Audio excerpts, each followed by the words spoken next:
The Nazis were gentlemen. A lot of them, they were erudite. Rommel was an erudite man. He was a well-educated man.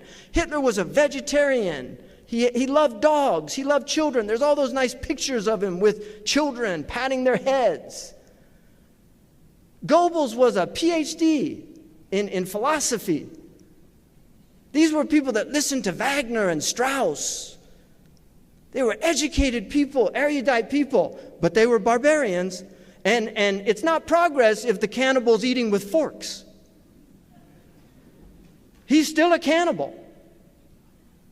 So it's important for us to look at our own extremism as a nation, because it's the pot calling the kettle black.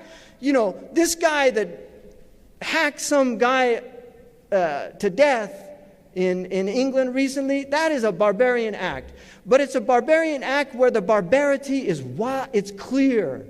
It's open for everybody to see. But dropping a cluster bomb from 30,000 feet is a barbarian act. It looks in all of these institutions that we have in this country. And what we need to do is ally with the good people and try our best to mitigate the extremists in every group, wherever they are. Finally, about extremism, as a Muslim community, I believe there's a good deal of denial in our community. I know Dr. Sherman Jackson has highlighted this. He's one of the few scholars in our community that has highlighted that fact. I think there's a lot of denial.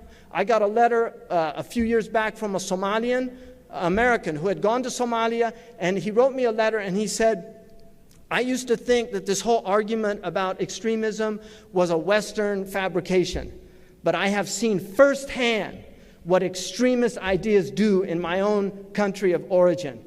He said, it's devastating. And he said, please talk more about this problem.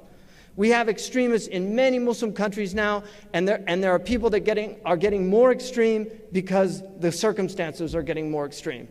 We have to have serious concern about Syria. They're not allowing Syrian refugees into a lot of the Western countries because they're worried. So here's real people suffering. And traditional areas that would have given them relief, like Denmark and Sweden and these places, and the United States, they're worried. And they've got pressure from their right-wing groups to say, don't let them in, because they're just going to cause problems. So we have to realize the seriousness of this in our community.